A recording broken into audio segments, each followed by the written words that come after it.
My name is Ivana. I am 103 years old. I live by myself in the same house I've lived in for more years than I can rightly count. I make my own breakfast every single morning. I wash my own dishes.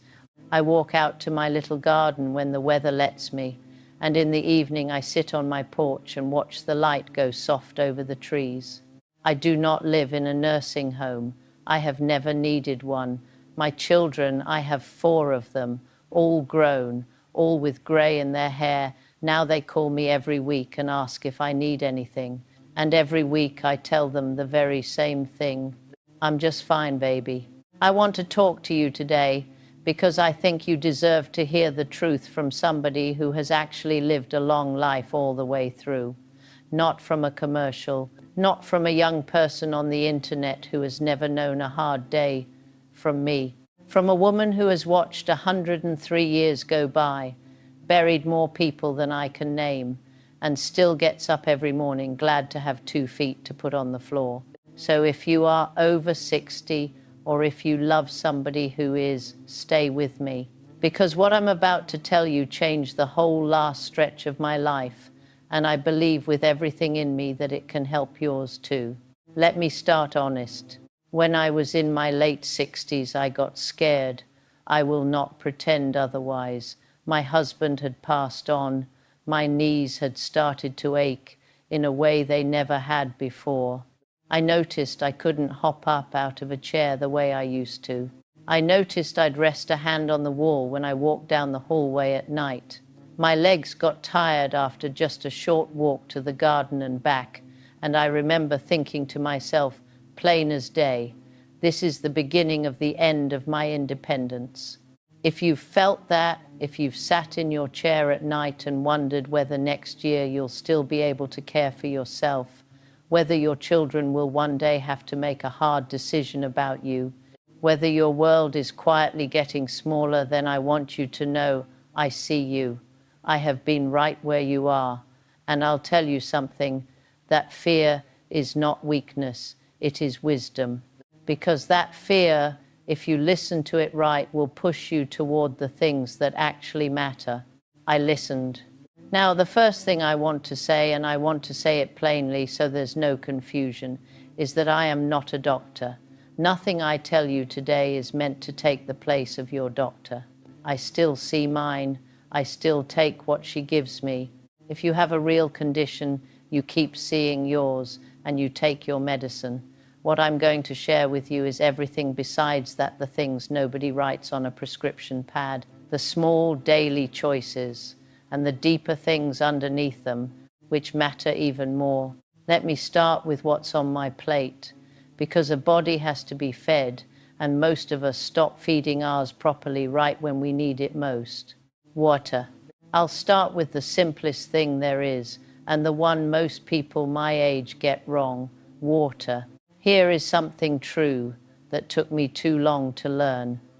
As we get older, our sense of thirst gets quieter. By the time you actually feel thirsty, your body has often been running low for a good while already. So a great many older folks walk around a little dried out every single day and never know it, and it leaves them tired, foggy, and achy. So I keep a glass of water on my nightstand, and the moment my feet touch the floor in the morning, before my coffee, before anything, I drink it down. Then I sip a little all through the day. I don't gulp a whole quart at once, just steady. If your water gets too dark in color, that's your body telling you to drink a little more. It's the simplest thing in the world, and it makes a real difference in how you feel. Protein, this one matters more than people think. Now here's one I wish somebody had sat me down and explained 40 years ago. As we age, our bodies slowly lose muscle. It has a long name that doctors use, but you don't need the name. You just need to know it's real, and it's a big part of why so many people in their 70s and 80s start to look like they're fading away and start to feel unsteady on their feet. It isn't always the years doing that. A lot of the time, it's that the body isn't getting enough of what muscle is built from, and that's protein. So I make sure I eat some protein every single day. For me, that's eggs in the morning, good, honest eggs. It's lentils and beans, which are cheap as anything, easy to cook, filling, and full of protein and fiber both. I make a pot of lentil soup most weeks and it feeds me for days. And it's fish a couple of times a week when I can manage it. I am not a woman of great means. I never was. But I came to understand that feeding my muscles wasn't an expense. It was an investment in my legs, in my balance, in staying on my own 2 feet. Strong legs are how you stay free. Never forget that. Fish and good fats. I try to eat fatty fish, salmon, sardines, whatever's affordable a couple of times a week. It's a good source of the kind of fats that are part of eating well, the omega-3s you may have heard about. I don't make big promises about it, and neither should you.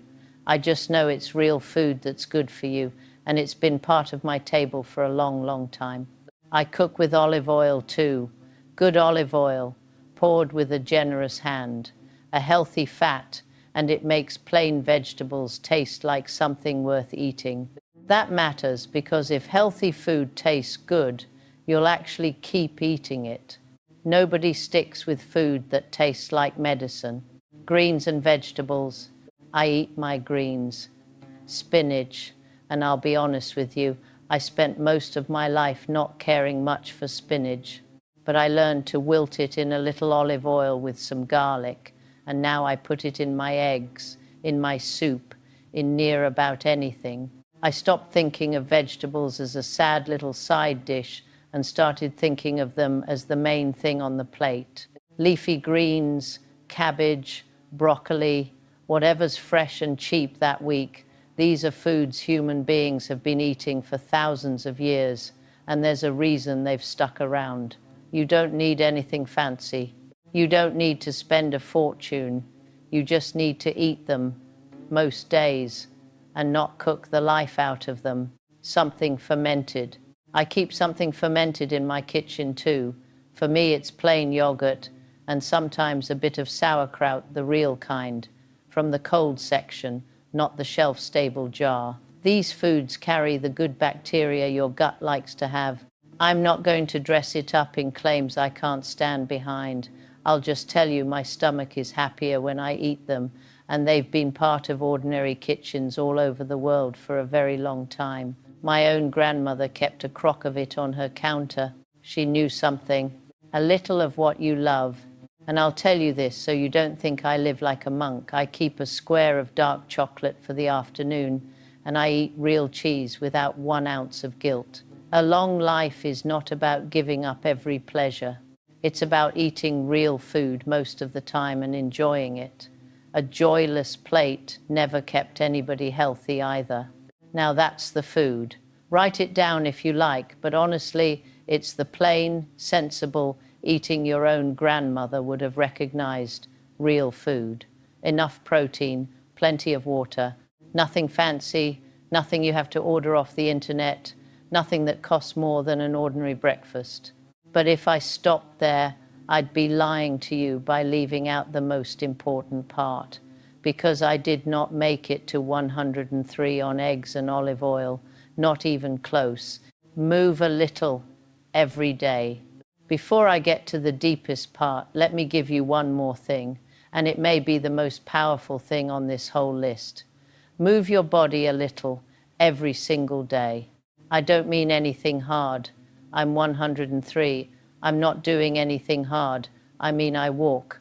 When my legs are willing, I walk out to the mailbox and back, out to the garden and back.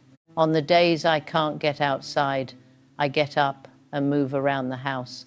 I do a few little movements sitting in my chair. I don't let myself sit still all day long. There is nothing, no food, no pill, no supplement in a bottle that does more good for an older body than gentle, regular movement. It keeps your legs under you. It keeps your balance. It keeps your spirits up. And a body that keeps moving is a body that keeps going. The day you decide to just sit down and stay sitting is the day things start to close in. So don't, whatever you can do, Do a little of it, and do it today. Rest. And then there's sleep. I protect my rest the way I protect anything precious. I go to bed at a decent hour. I keep my room dark and cool. I don't eat a big meal right before I lie down. Good sleep is when a body does its mending, and an old body needs its mending. Guard your sleep. It's free, and it's worth more than most things you can buy. Now the part that matters most. I've told you what I eat and how I move, and every bit of it is true, and every bit of it helps. But I want to stop here, because I know some of you are listening and thinking, that all sounds fine, but I've tried things before. I started strong and then I fell away. I hear you, and I think that's where most advice fails people. They give you the what, eat this, do that, but they never give you the why that goes deep enough to hold you. So here is what I have learned in 103 years of living, and it is the truest thing I know. Your body follows your spirit, not the other way around. I did not stay well simply because I ate my greens and drank my water. I stayed well because somewhere along the way I made a decision, a quiet, daily decision, to believe that my life still had worth, that I was still worth caring for, that I was not finished yet, and the least I could do was show up for whatever was left for me. I've watched this my whole long life. I have seen people who ate careful and walked every day and did everything right on paper, and they faded anyway because something inside them had already given up. And I've seen people who ate plain bread and butter their whole lives and never set foot in a gym, and they made it to 95, sharp as a tack, walking to the mailbox every morning. The difference, more often than not, was not on the plate. It was in the spirit. Let me tell you the pieces of that, because they're the real secret, and nobody's selling them, because you can't put them in a bottle. Be honest, starting with yourself. The first is honesty, and I mean the private kind, the kind nobody's watching. Be honest with yourself about where you are. If your legs are weak, don't pretend they're not. If you're lonely and Lord, so many of us are, and too proud to say it, then admit it. Say it out loud, even if you're only saying it to yourself in the quiet of your own kitchen. Loneliness is one of the most destructive things I have ever watched work on an older person. There's real science now on how hard it is on the body, but I didn't need a study. I've seen it with my own eyes. And it starts to loosen its grip the moment you stop pretending it isn't there. Honesty is where change begins. You cannot fix a thing you refuse to look at. I have been afraid. I have been lonely. I have sat in this house and pretended I was fine when I was not. And it was only when I stopped pretending that things began to turn for me. So tell the truth, especially to yourself. It sets something free that no food ever could. Put down what you're carrying. The second thing is forgiveness. And I don't mean it in some soft greeting card way. I mean it as one of the heaviest weights a person can set down. For a long stretch of my life, there was a tape running in the back of my mind. You know the one, the people who did me wrong, the falling out that never got mended, the unkind words that got said, and the kind ones that never did. And underneath all of it, if I'm honest, a quiet grievance with my own self for the mistakes I'd never quite forgiven. One evening, late in life, I finally got still and looked at all of it honestly, and I asked myself a simple question: who is this actually hurting? Because it wasn't hurting them. Some of them were long gone. Some never even knew I was keeping score. The only person sitting inside that resentment, year after year, breathing it in, was me. I was the one living in it. So slowly and imperfectly, I began to put it down. Now hear me, that does not mean I decided the wrong done to me was fine. Some of it was not fine. Forgiving somebody is not letting them off the hook. It is letting yourself off the hook. It is setting down a heavy bag you've carried so long you forgot it was even on your shoulder. And when you truly set it down and wish those people well and let them go, you feel it. Something in your chest that had been clenched for years just eases. Your shoulders come down. The world gets a little wider. I walk around a great deal lighter at 103 than I did at 50, and that's a big part of why. So somewhere this week, when the house is quiet, sit with it. Who are you still fighting inside your own head? What is that grudge actually costing you? And what would it feel like not to excuse it, just to put it down? Have something to hold on to. The third thing is faith. I won't tell you what to believe, that's your road and yours alone.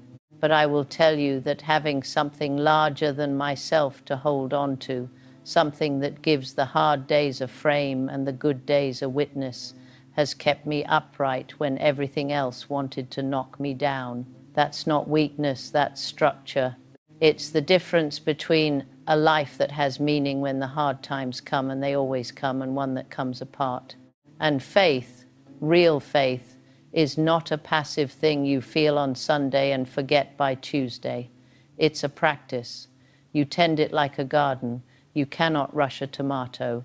You cannot shame a seed into growing faster. You water it, you protect it from the frost, you trust the process, and then one morning, when you're not even looking, there it is, a little green shoot pushing up through the dark soil toward the light. That's what faith looks like. That's what patience looks like. And honestly, that's what caring for your old body looks like too. You do the small right things, day after day, and you trust that they add up. They do. Now here's the one that matters most of all. And this is the part I feel most strongly about. The piece I believe most people miss entirely. Find somebody to help. I don't mean that in some vague inspirational way. I mean it plainly, and I mean it urgently. Find somebody who needs you. Let me tell you what happened to me. There was a stretch after I lost my husband when I would wake in the morning and just lie there, not weeping, just hollow, asking myself in the flat, practical way of an old woman doing the math, why get up? And I'll tell you what turned it. I had a neighbor, Naim, who'd stopped eating right after he lost his wife.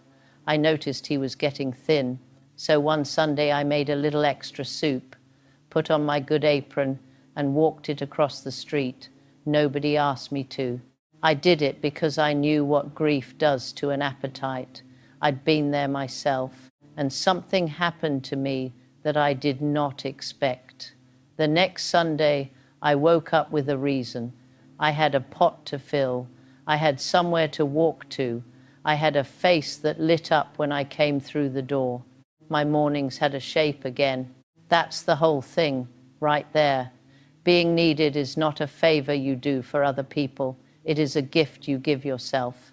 I have watched it all my life.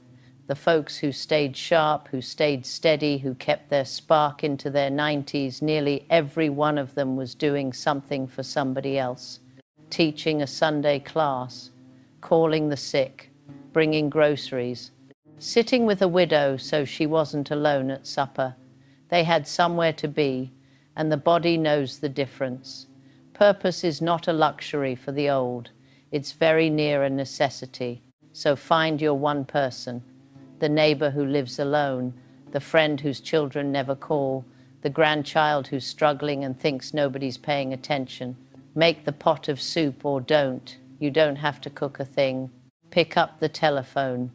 Write one letter on real paper in your own hand to somebody who needs to know they haven't been forgotten. Offer 1 hour of your attention to somebody who's lonelier than you are.